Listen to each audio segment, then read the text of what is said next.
Recording in progress. Good afternoon, everybody. Officially afternoon, because it's 12 right now. So happy to have you. My name is Patrick King, coming to you live from Urban Green Lab, or rather coming to you live from my dining room table, but I am a sustainability education manager with Urban Green Lab. And you are here for another session of Sustainable in the City, Thinking Upstream. Yeah, welcome everybody. And as always, Jenn Harrman with Metro Nashville Waste Services. I am the Zero Waste Program Manager with Waste Services. So I am going to start today off as we're letting everybody in. We're going to give everybody a few minutes to just hop into the webinar today. And while you are doing that, I'm just going to share. We're talking sustainable events today, and Metro Nashville Waste Services is going to be participating in an event this weekend. We are going to be at the Tomato Art Fest. So if any of you out there are joining us at the Tomato Art Fest to enjoy all of the tomatoes and all of the art and all of the other things, come stop by our booth. We're going to be making recycled paper in the shape of tomatoes. And we've also partnered with the Nashville Public Library's Seed Exchange. And so we're making seed paper. So not only is it recycled paper, it is also paper that you can plant. So super cool, fun activity for the kids. So come and check us out, talk to us about recycling, and do a little recycling activity with us. It's going to be super fun. I've already made lots of paper tomatoes today. So if you don't have time, there's going to be extra tomatoes for you to take with you and plant. We've got beefsteak tomatoes. There's moneymaker tomatoes. We've got a few others. And then we've got lots of flowers. The Seed Exchange didn't have as many tomatoes because, as you can imagine, most people have already planted their tomatoes for the season. But we do have lots of flowers and wildflowers and such that we'll be able to share with you as well. So come check it out. It's a fun activity. I've been enjoying making paper tomatoes today. So my kitchen is covered in paper pulp and paper tomatoes. It's excellent. That's quite a way to spend a Wednesday, you know? Right? Yeah. Or rather, I guess there are way worse ways to spend a Wednesday. Absolutely. Crafting. My dogs are also here, so hopefully they'll stay quiet. They're sleeping right now, but we'll see. I was going to make a really bad sleeping dog slide pun in reference to tomatoes, but I really held off on that. All right. Well, I think we're getting, pretty good, ready to go. Patrick, I'm going to turn it over to you. Yes. So Sustainable in the City attendees, we do have some news.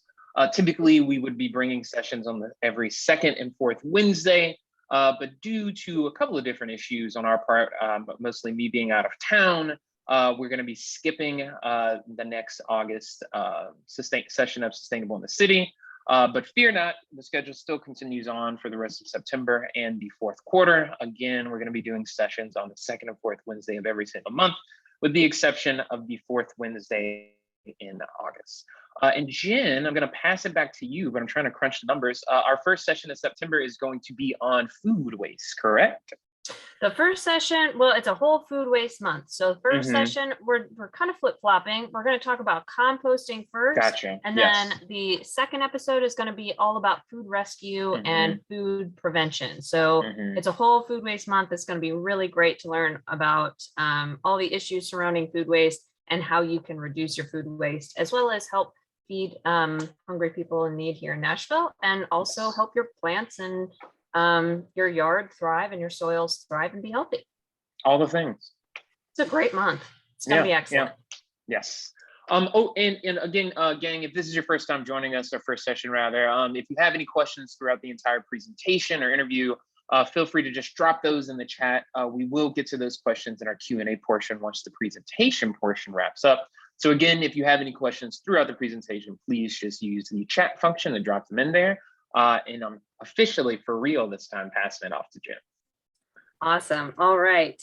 Well, I will go ahead and stop sharing as I am going to introduce our guest today. So as I mentioned, we are talking sustainable events, and I am super excited to have with us Dennis Freeman, who is with Freeman Enterprises. He's done managed all kinds of events. He's helped us help Metro manage Nashville's Earth Day event, which I have found out is actually quite a small event for all that seems to go on in planning it, but he's also managed things like CMA Fest and other major, larger, longer events. So I'm super excited to have him here today to talk about how he works to make those events sustainable.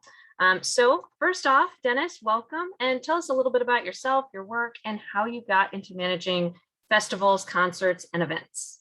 Sure, absolutely. Glad to be here. So I did start working in this business when I was in college. There was a great organization at Michigan State University where the students actually produced concerts on campus. So that's where I got my start. After school, I moved to Nashville and actually started in my true career out at Starwood Amphitheater. So I'm dating myself. I'm guessing a number of people on this call have no idea what Starwood Amphitheater is.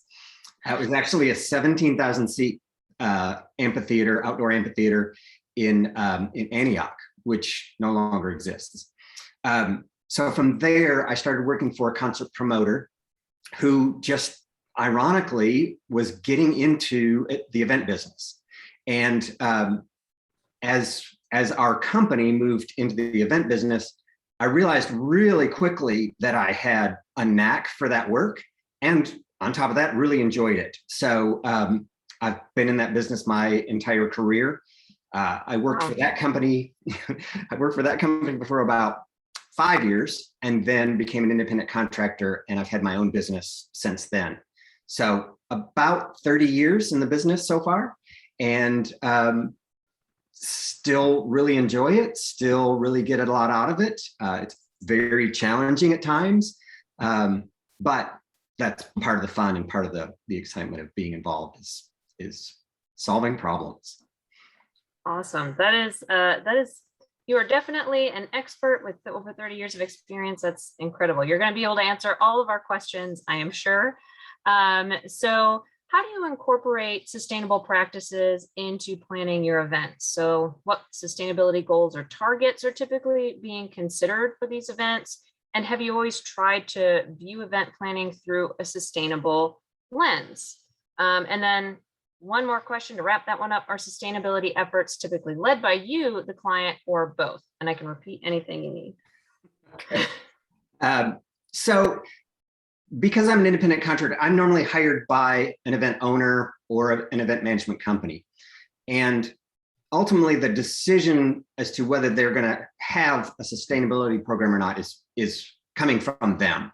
I can certainly make recommendations, ask on the front end what their plans are, but the final decision to have a sustainability program is coming from above me. That said, once the door is open, once telling me we think we want to do sustainability or we've decided that makes sense, then that's when I'm able to jump in and make more of an impact where I can, go through a ton of different options, opportunities, and talk them through those plans. And the goal for me is to simply push that as far as we can. How much can we do within the constraints that event ownership is putting on the event? The challenge, and this is unfortunate, but it's a piece of the puzzle. There's people out there that assume the event business is very lucrative, and unfortunately, it's not. There are the Coachellas of the world, of course, but they're few and far between. And as we saw last year with COVID, these events are run on such a tight budget that any changes to those budgets have a real huge impact. So that said, sometimes convincing event owners or event management to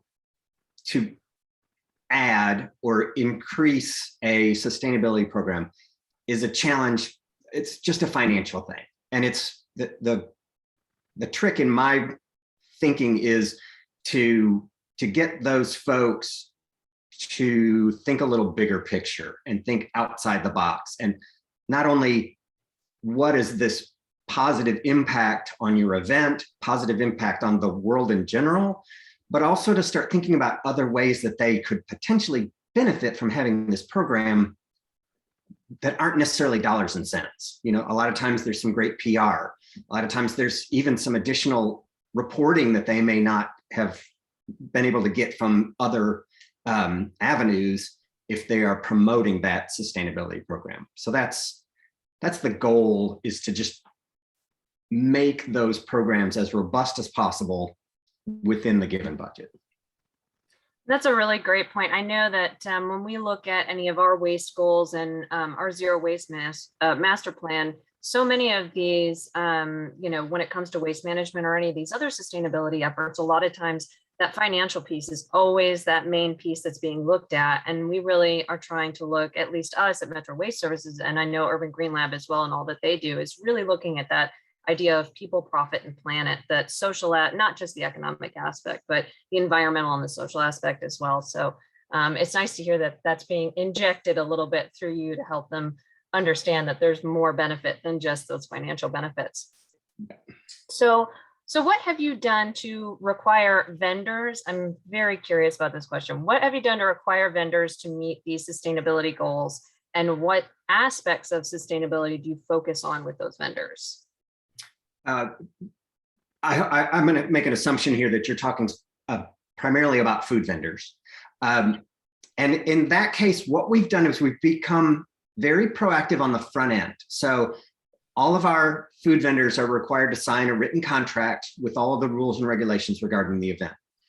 And so we've simply written into those contracts what our sustainability programs are and what our expectations of those vendors are.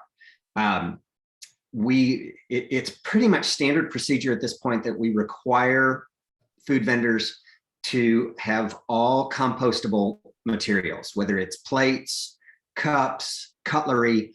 All of those items are available in a compostable option these days. And so, and sometimes we'll help them. If they can't find them, we have the sources. So making that a strict requirement, eliminating single-use, little ketchup and mustard packets and those sort of things, convincing them to put out, or requiring them to put out pump bottles for those items.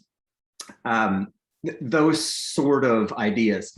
And then we also put the onus on them to sort back of house. So as in their kitchens, in their prep areas, we give them a trash container, a recycling container, and a composting container, and make sure that they are utilizing those three elements. And that's, again, it's in their contract.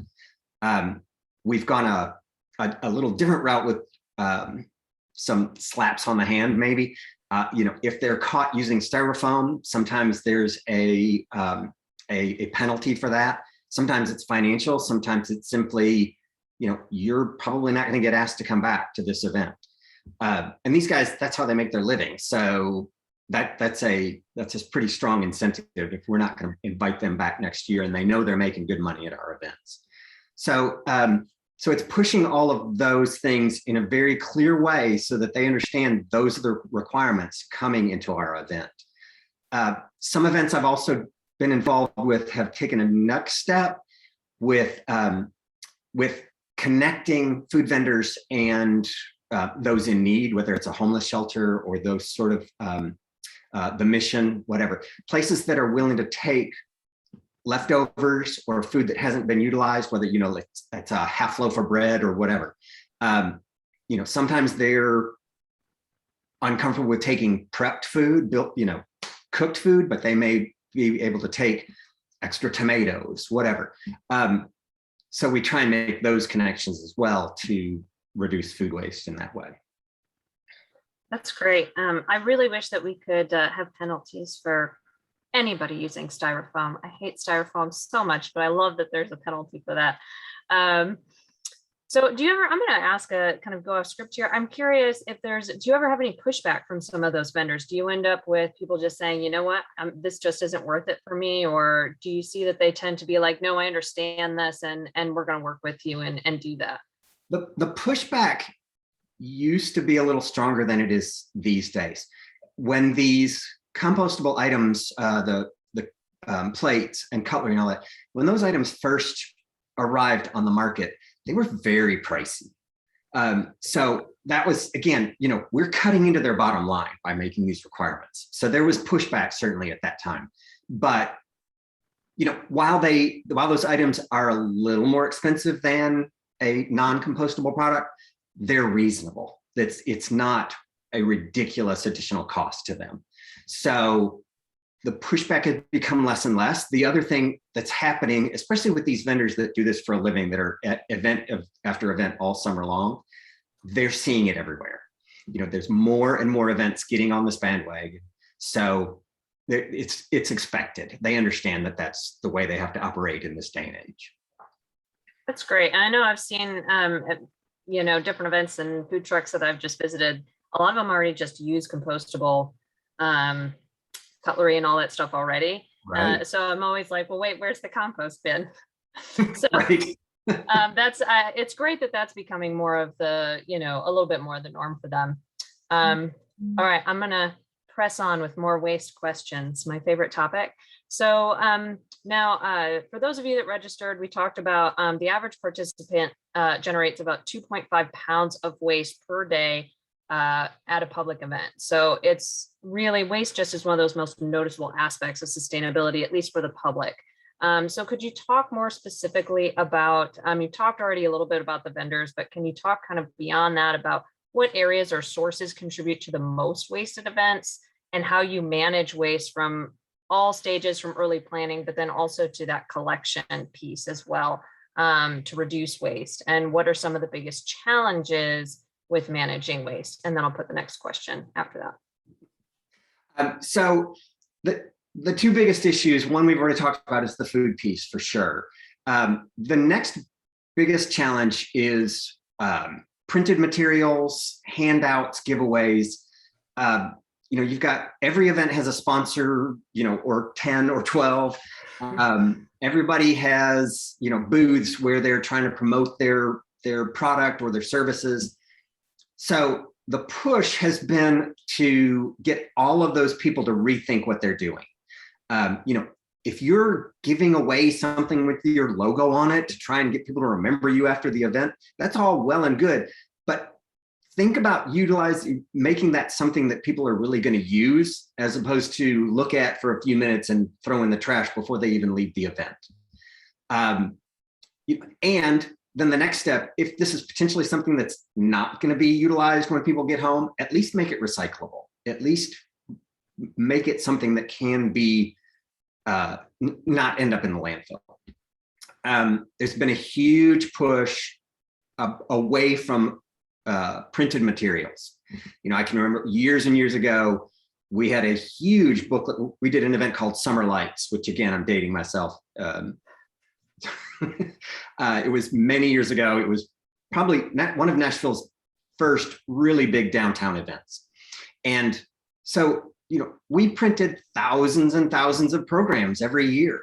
And to think back on, all of the waste we generated from all of that printing, it's just phenomenal. There's been the push has come, there's several reasons behind it, but more and more events are going to an event app versus a printed program, a printed map. All of that material can go on an app, and people are just so used to using their phones for those activities anymore that it's easy. And it's people almost, it's almost the point where people are expecting an app when they go to a bigger event. And the cool thing is there's some really neat new products out there that make creating and generating an app really easy. So it's just becoming, the patrons coming to an event are expecting it, and event organizers are realizing that it's easier and easier to build out these apps. You don't have to hire a third-party company to spend thousands of dollars to build out an app. So you do that, and then you got, you build a QR code. If you've got your booth where you're trying to get information out to people, get them to sign up for your electronic newsletter. Give them a QR code. Go check out our website via this QR code. It's still kind of a cool and novel enough thing that people will do it just for the curiosity factor of it. So that's really been a big push. It's like, let's stop handing stuff to people that they're just going to drop on the ground before they even leave the event gates. So that's that and the food piece are really where I see the biggest impact at this point. Yeah, for sure. And then of course, all those handouts creating all the litter, that then litter will blow into the street. It'll blow away from the event, or they drop it on the way to the car. It creates such a mess. Absolutely. So I want to talk a little bit about the collection piece of waste. And I think I saw somebody pop up a question that relates to this too, because I've always been curious about, I've been to events where there's a trash can over here, there's a recycling bin over there, but they're not together. So I'm curious, how do you plan out those collection containers, and how do you ensure participants aren't contaminating those containers and putting the right items in the right bins? So there's two pieces of that puzzle. The first is, as you mentioned, you can't have the trash can here and the recycle bin over there. You want, and ideally, you're also going to have a composting bin as well. So in the ideal situation, you have those three bins and you have them right next to each other. As people are walking up, at least they realize there's an option. At least there's some thought in their head of, oh, should I put this in the trash bin or not? There's another neat little thing, and I've just actually noticed it in a couple of airports recently that I'm going to be utilizing in the future, is they're not calling them trash cans. They're blatantly putting on the can landfill. I love that. It's genius. Whoever thought of that just deserves a big pat on the back, if not a big raise. Because it just, that finally people's brains are coming around to, oh, a landfill is a really bad thing. So as you're reaching down to drop your newspaper in a bin and it says landfill, you're going to think twice, especially if there's one right next to it that says recycling. So having those containers available, having them right next to each other is step one. The next piece is a little more challenging, but is fairly critical, and that's having someone at those locations. Somebody who is knowledgeable about what actually goes in which bin. And at Earth Day, we utilize volunteers for that service. And fortunately, it works really well for Earth Day. But those volunteers have got to be engaging. Somebody sitting there on their phone just watching people drop stuff in the trash doesn't work. So finding that engaged, interested volunteer can be a real challenge. On top of the fact that once you get into a bigger event, finding the number of volunteers is very challenging. So short of that, and even sometimes with that in place, the next piece of the puzzle is hand sorting. And that is, it's a job. It's very labor intensive. It takes a lot of space. It takes a lot of time. But at the same time, if it's something you're building on the front end, if it's part of your program and you understand those challenges and you find the right company that's willing to do that work, which there are a few out there, it's tricky, but they exist. That's the ticket right there. That's the last piece in the puzzle. Those people are they know, they're educated, wait a minute, this is in the compost bin. It even says compostable on it, but it's not really. It has to be in a special compost bin or whatever. So they know it says compostable, but it's going to have to go in the recycle bin. Or vice versa. It's in the recycle bin, it can be compostable, or it says recyclable, but in this part of the country, it's not recyclable. So that hand sorting, while it's a real challenge, is the ultimate goal of getting super clean in what you're putting out in each of those at the end of your event.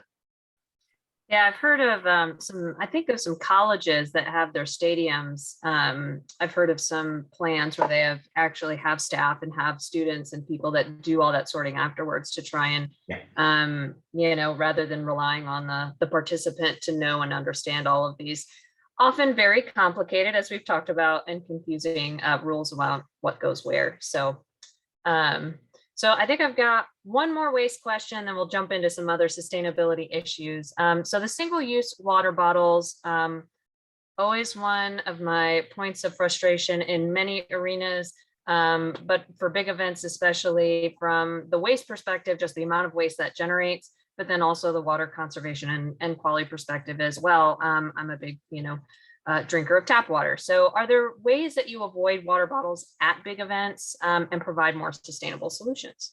Yeah, absolutely. And I'm gonna break down my answer into two different areas. So back of house, working areas, backstage, those sort of areas, and then front of house, patron areas.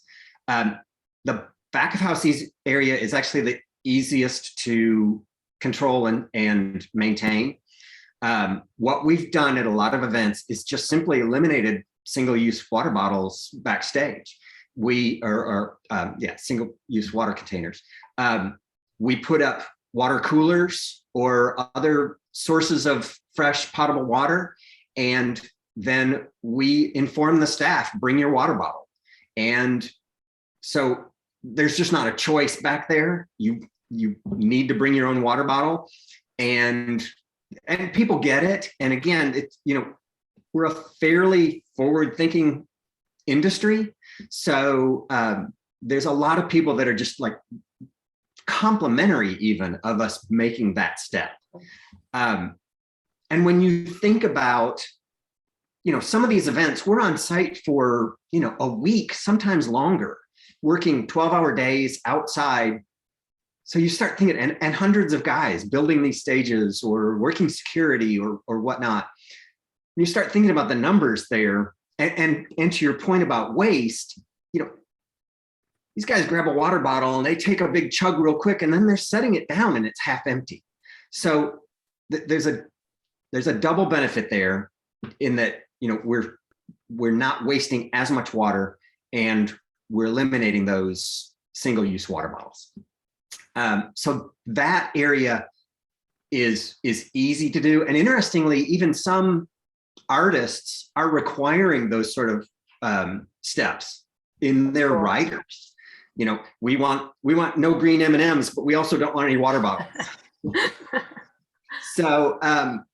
So backstage is easier, and in my opinion, more impactful, simply because of the length of days that we're there working.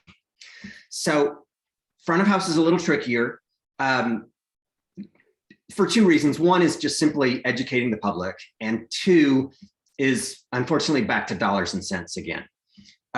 There's a lot of money to be made selling water at an event. So by providing an alternative or not having those single-use water bottles available, you're taking money out of the bottom line. Again, if you're building your event budget knowing that you're not going to have that income source, then you just do that. And it's taking an event owner, an event management team that is committed to that sort of a program. So then what you do is, again, it's an education thing. It's like, we will have water fill stations, and there's companies that provide these units that are, they hook up to a potable water source, and there's several different stations. You just bring your water bottle and fill it up, and you're good to go. So there are events that are pushing more and more into that arena. And in the past, it's been a pretty hard and fast rule that people are not allowed to bring in their own food and beverage to an event. So in a situation like this, in order to keep them from bringing in something that we don't want them to have in the event, we allow them to bring in an empty water bottle. But we do give them that opportunity to still hydrate, still have access to water, but eliminating that single-use bottle. It's tricky from the financial perspective. Yeah, absolutely. I definitely always bring my reusable water bottle to any events live on the green. I'm always bringing my reusable water bottle.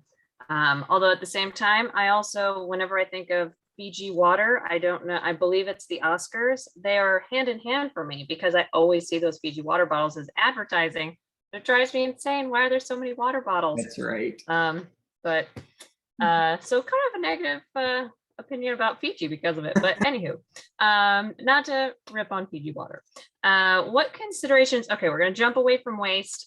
What considerations are made regarding transit, if any, and how, in terms of how people get to and from an event, just thinking about all those transit pieces that go into planning an event? Transit's an interesting one. It's definitely, I can see the trends. I can see the move towards that issue, resolving that problem, or improving that situation. But it seems to be a slow move, and it also seems to be regional.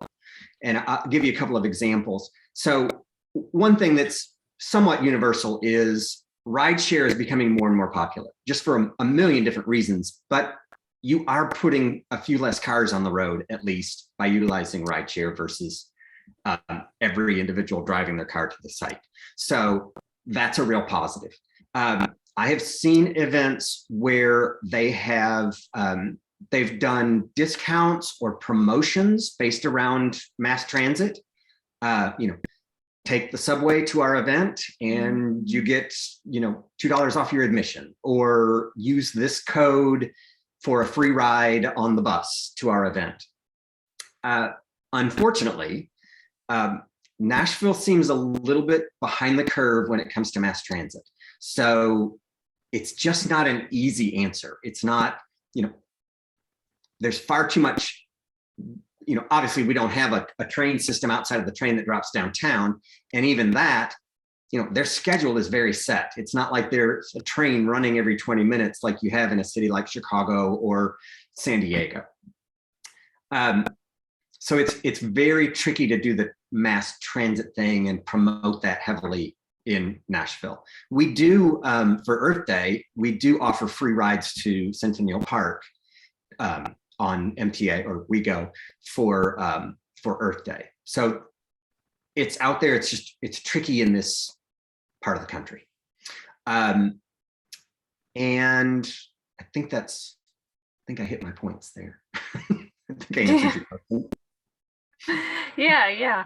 It's definitely a tricky one. I also feel like transit is one of those things that people kind of don't think about being associated with the event, because it's more of, it's how I'm getting there, not how, I'm interacting with the actual event. But it is actually something that gets planned into or thought about, for sure. Yeah. So we'll jump into energy. How do you approach energy use for an event? And have you ever considered or used renewable energy for any of your events? This one's a bit more challenging. And primarily because it feels like the industry isn't quite at a point where it makes sense for the event business. So much of our power use is for sound, lights, video, those sort of production elements. And we've seen and tried at certain events to utilize like a solar generator, but those are few and far between. They're kind of hard to come by, and the reliability is not quite there yet. So and for some events that's problematic. If the sound goes out for a minute or so, that's a problem. For other events, for example, something that's streaming or a live television show or something along those lines, that's just not an option. You cannot lose power at an event like that. So the energy piece is still really tricky. The one other thing that I've seen coming around more and more, we use, for example, I do a small tour with Luke Bryan, and it's concerts that we do out in actual working farm fields. So for that event, we bring out about 30 different light towers to light the parking areas. And I'm seeing more and more solar operated light towers. So that's, again, it's coming around. It just seems slow. Yeah, that was actually going to be my follow-up question. If there's like little pieces that I was just thinking of, like little solar powered lights, could those Right. be utilized? And that's, got to start somewhere. So there's room to grow there. Absolutely. We actually, a couple years ago, we utilized a solar powered generator for Earth Day. Again, for an event like Earth Day, our power requirements are not that massive. So it was an easy fix, and it was a real cool thing for us to add to the event. That's awesome. So talking about between something like Earth Day, a smaller event, and these longer events, multi-day events like CMA Fest or the Luke Bryan Tour, how does this planning for sustainability differ or not between something like a single event and then these multi-day festivals or long concert tours? Well, I'm going to focus a little bit on go back a little bit to what we talked about with the containers and the volunteers. So at an event like Earth Day, we have, it's a fairly small footprint, fairly manageable number of patrons at those events. So we can set out a smaller number of trash areas, which have these trash can, recycling can, and composting can, and put a educated volunteer at those spaces and do a pretty darn good job of capturing everything and keeping it clean and not cross-contaminated. But we're talking about an event that's 8-10 hours long and fairly small. The other incredibly valuable piece to an Earth Day event is that the majority of your patrons are already very well educated about sustainability and are all about it. So they're going to be looking for the right place to dispose of their trash, as opposed to just, is there a trash can nearby? So those are the things that make Earth Day easy from this perspective. The bigger events are challenging for the complete opposite reasons.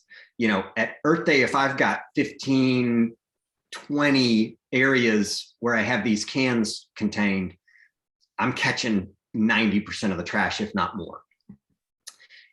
At an event like CMA Music Fest, where we use 100 to 200 trash cans, even if you're able to put a recycle can and ideally a compost bin right there with them, the idea of 100+ volunteers that are actually going to be knowledgeable and helpful to people is nearly impossible.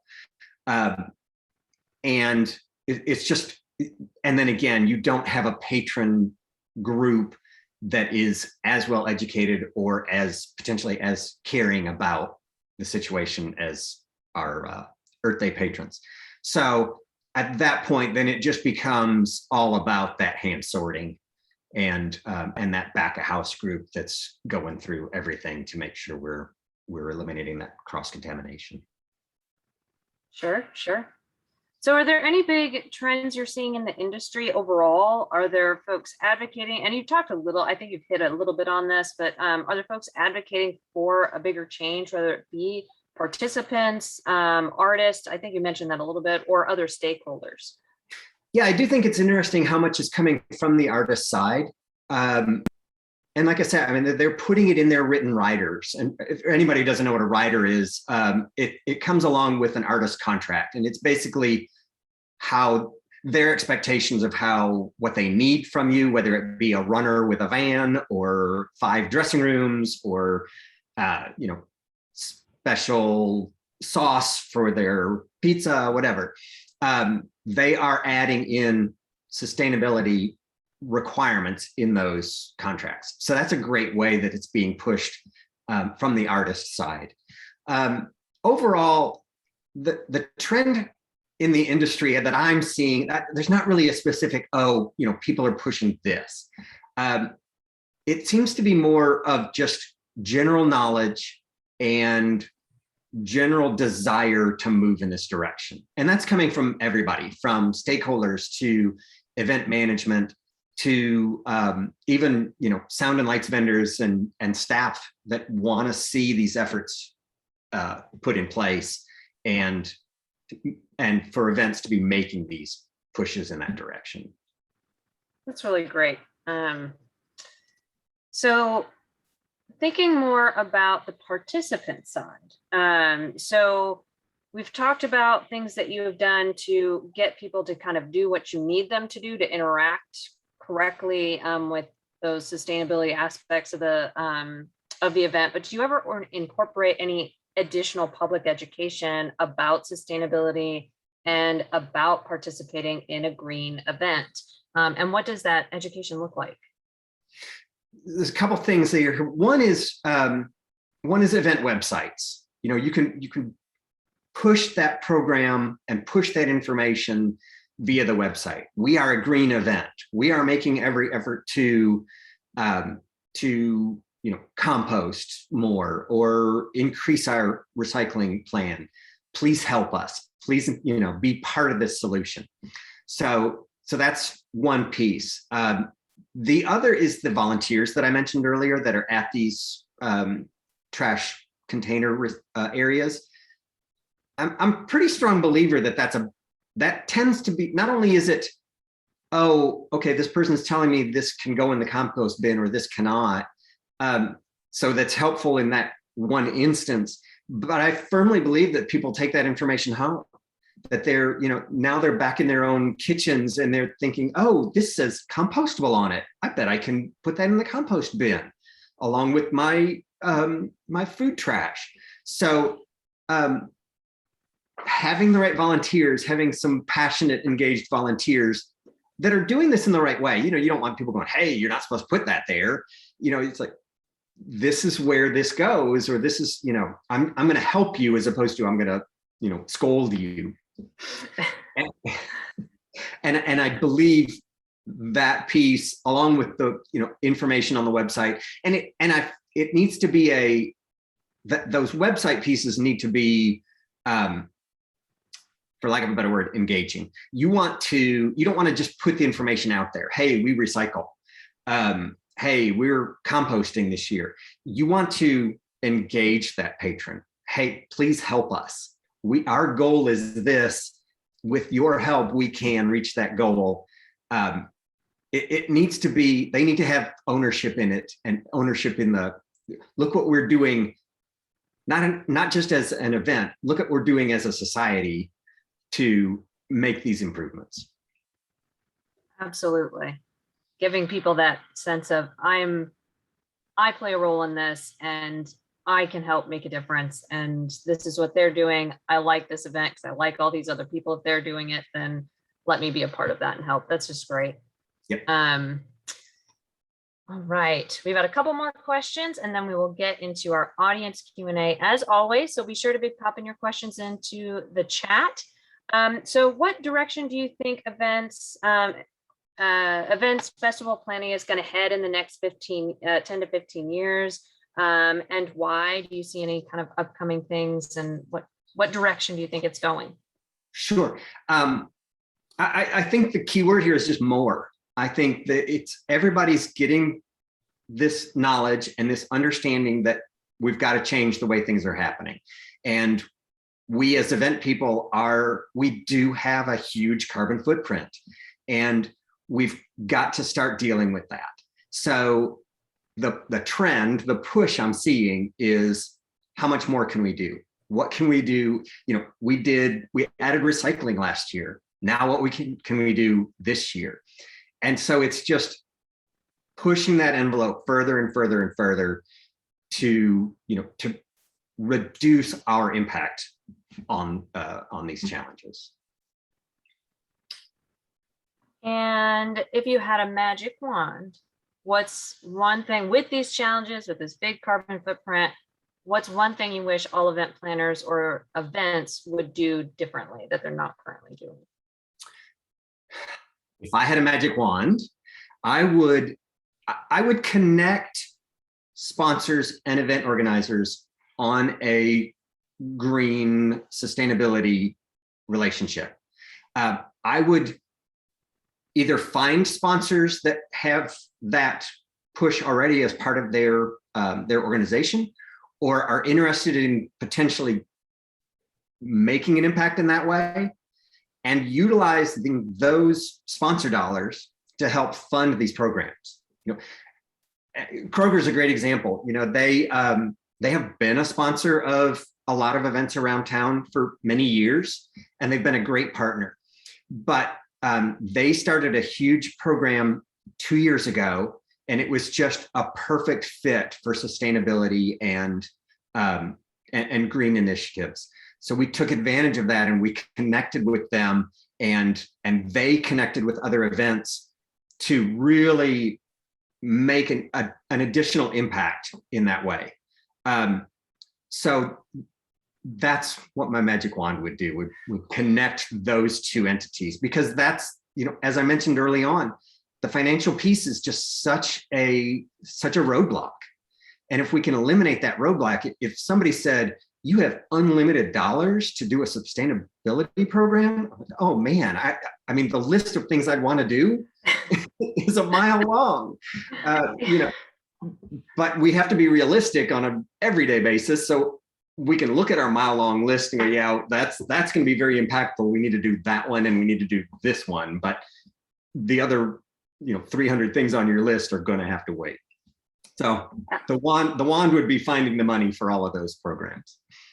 Yeah, it always seems to come down to that financial piece. But, as more of these programs get going and more of these sustainability efforts and the things and the initiatives that you're doing, the more those become commonplace, the cheaper they do become. Like you were saying, the compostables, they've become cheaper and more easy to come by. So that economic piece should come into fall into place. Absolutely. And the other thing, as I was saying about more and more, if an event is this year has X dollars in their budget for sustainability, then at the end of the event, you go, that was really cool and we had an impact. So how many more dollars can we use next year? And you just keep pushing that envelope, and it will become the norm. It's not going to be like, oh my God, we've got to spend $10,000 on the sustainability thing. It's like, no.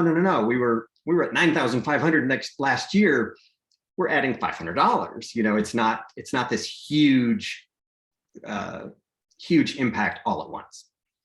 Yeah, absolutely.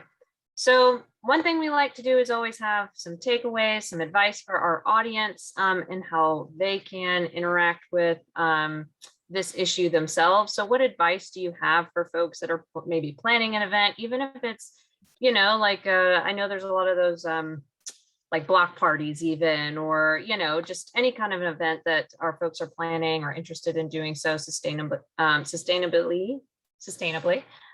advice, and then also are there barriers that they should look for in planning those events of any size? Sure. So I guess the biggest piece of advice I would have would be to find an expert. There's no need to reinvent the wheel. It's a challenging wheel. So find somebody who's done it. There's a lot of really great companies out there that do sustainability programs top to bottom for events. There's a lot of us event organizers that have been around years in the business that could easily, share our expertise. And, ideally, you would hire one of those sustainability companies to manage your whole program, but sometimes that's just not reasonable. It can be an expense. But budget in a little bit of money to get those guys to come in and consult with you. Again, whether it be a sustainability company or a seasoned event organizer that's done a lot of sustainability programs, and bring them in just to consult with you, just to give you some ideas. They can even stop you from going down some roads that just are not, they might sound like a great idea, but they're either not going to be impactful, or they're going to be far too expensive for you to implement. You're going to go down this road and then realize 2 months into your planning that you can't afford it. So that would be my advice, is to just simply find somebody to help you put these programs into place and start small. The roadblock is you're not going to save the world with your event next year. But you're going to make a difference. And so you make that small difference, and then you build on it and you grow every year, and you learn from what worked and what didn't, what was impactful, what wasn't. And then you build your program from there. I love that. That's perfect. The impact piece, and then also the start small piece. I think, and I know Urban Green Lab has always talked about this, that, sometimes it can feel really overwhelming to try and do everything right. And it's one bit at a time. Get this one or a couple of things right. Find things like that can be really impactful. You've mentioned the food waste. I mean, keeping that out of landfill is a major impact, so much more so than recycling the bottle. So finding those little pieces. So that's just really great advice. All right, this has been so robust. We are coming up on 1 o'clock, so we are going to get into our audience Q&A questions. Before we do that, though, just another quick reminder that we are not going to have our, unfortunately, we are skipping Sustainable in the City for the end of the month, but we are going to come back at you in September. And just as a reminder, here it is. So we've got Composting 101. We've got the Compost Company and Compost Nashville are going to join us and talk about composting. I'll tell you a little bit about how you can get started composting at home as well beyond those programs. It's going to be great. Everything you ever wanted to know about composting here in Nashville and why it's important and how it reduces food waste. September 8th at noon. So register, join us for that event. And that's going to be our next Sustainable in the City event. And with that, I am going to turn it over to you, Patrick, to jump into our audience Q&A. Hopefully we have some good questions in there. Ooh, all right. Thank you, Jen. And thank you, Dennis, for your time today. We do have a couple of questions. I'm going to throw them at you, but also, if you have a question that you have held on to during the presentation, feel free to drop that into the chat. So our first question is, how do you deal with contamination in recycling and compost bins? So it comes to that hand sorting. And again, it's a challenge. You really have to have, again, a dedicated staff that are willing to do that, whether it be, it's tricky with volunteer groups, of course, because it's just literally a dirty job. But if you have a knowledgeable supervisor or manager and a willing group of, I utilize one particular gentleman for almost all of my trash work at events, and he has a team that's very willing to do this. And so they're very good at it, as long as they get some clear explanations and instructions from some sort of supervisor. So it just comes down to that hand sorting. Okay. This next question is a little bit related, actually. It's at the end of an event. Are your staff or volunteers removing landfill trash and compostables from the site to the appropriate designations, or are you contracted with Metro Public Works for pickup to distribution sites? So for what we normally do is we have a similar to having the 3 containers out on the event site, we usually have 3 larger containers backstage. So we've got our landfill dumpster, we've got a recycling dumpster, and a lot of times those do come from Metro. And then composting, there's a couple of different companies in town that we usually contract with who will bring out those trailers, and then they just simply come and get them after the event. Okay. Can I add something real quick? Yeah, I was just about to say, go ahead, Jen.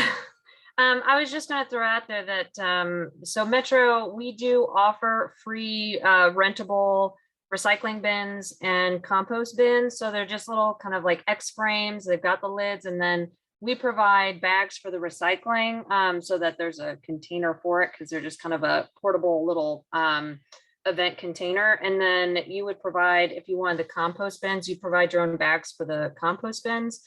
But you can get those for free from the city for your event. There's just a website.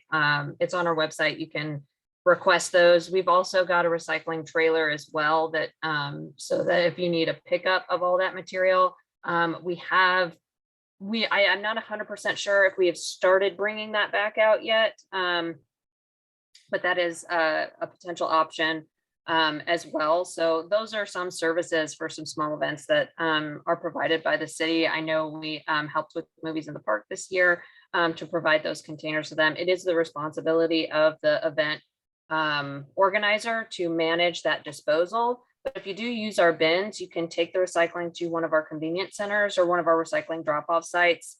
As long as you sort the material and take it out of the bag, you would just take that to one of, so if you're having a block party, you could rent a couple of them to then take to a recycling center, and then you just sort all the material into the right bin and then just return all of those containers. And then, but we provide that for any kind of event that you want. And then also there are some requirements for events. If you have to get an event permit from the city, that's also now required to have recycling containers, which again, we would provide if they're not available. But yeah, and is that service free, Jen? Yes, those containers are free. Again, you have to do the disposal, but we provide the containers for free. You just come and pick them up. Gotcha. Great service. I've been using it since it started. Yes. Cool. And Jen, while I'm thinking about it, would you please mind sharing that link with me so we can include it in the follow-up I'm going to find it right now. And then we just have one more question for you, Dennis, and I'm interested to see if Jen has any commentary on this one, but has the Mayor's Office of Sustainability, Butch Spiridian, and or Downtown Partnership, Spiridian, thank you, and or Downtown Partnership reached out to you for thoughts on how to best minimize downtown tourist business street waste? They haven't, but that's not really my area of expertise either. So that's, I work with Butch on New Year's Eve and 4th of July. And we do recycling at those events. And again, we also work with our, the food vendors or have those requirements as far as composting and such. So the Convention Visitors Corporation is very aware of those and very, is interested in sustainability and promoting those things. But the downtown tourist piece is kind of out of my wheelhouse. Yeah. And Jen, I'm curious if you have any insight onto that. I'm not sure who would be responsible for that. That feels like a city thing, maybe. Yeah. I believe the bins, so the trash bins that are downtown, I believe those are picked up by Metro. So I know one thing, it's addressed in our zero waste master plan, trying to find solutions for that downtown waste, especially cigarette butts. Cigarette butts are just a nightmare. The most littered item. So there's that litter piece, but then also that providing recycling and waste reduction as well along with that. And one of the main issues and the biggest issues that people have with those public programs is that the contamination is so bad between, even if you have the recycling and the trash bin next to each other, as a tourist, those tourists don't necessarily have the same care for the city that a resident would have. And so they're not caring what bin they throw it in. So it's always been the challenge with having recycling bins in addition to the trash bins that are downtown. I don't know beyond that. I know we haven't currently been focusing on that in terms of what our in terms of our programs. We're really focusing on getting curbside to every other week pickup and some of the other zero waste programs and things that we've been doing. Expanding our compost drop-off program has been definitely top of our list to look at. But it's definitely an issue. It's definitely something to look at, and is part of our zero waste master plan over the next 30 years to look at how we can do that better. All right. Well, if there are no other questions, those are all the ones that I pulled from the chat. Yes. I have just received a message from Sharon Smith herself, who is over waste. She said the Downtown Partnership received funding from downtown businesses to address litter on downtown streets. They also help with picking up some of the cardboard generated downtown. So Downtown Partnership, yeah. So thank you, Sharon Smith. quick draw McGraw, Sharon Smith, providing the facts when you need them. But yes, it seems like that might do it for us. So this might be one of those photo finishes where we finish at 1. Look at us. This is Yeah. And I don't know if this has ever happened. Yeah, this is great. But it's such robust and wonderful, wonderful information. I could probably talk to you for a very long time about events, because I am taking everything that I learned today to help share that information with anybody that reaches out to us about events. So I really appreciate your expertise and your time. It was really, really great chatting today, and learning more about sustainable events. And I look forward, I don't know about everybody else, but I was really bummed that Live on the Green is not happening this year. I know that but I am really, really looking forward to that next year. So hopefully, absolutely, fingers crossed. We've already started planning. In fact, we have a meeting next week, talk about 2022. Hey. So we will be back. Awesome. All right, everybody. Go forth, have a great day, and we'll see you in September. All right. Bye, everyone. Thanks. Thanks, Dennis.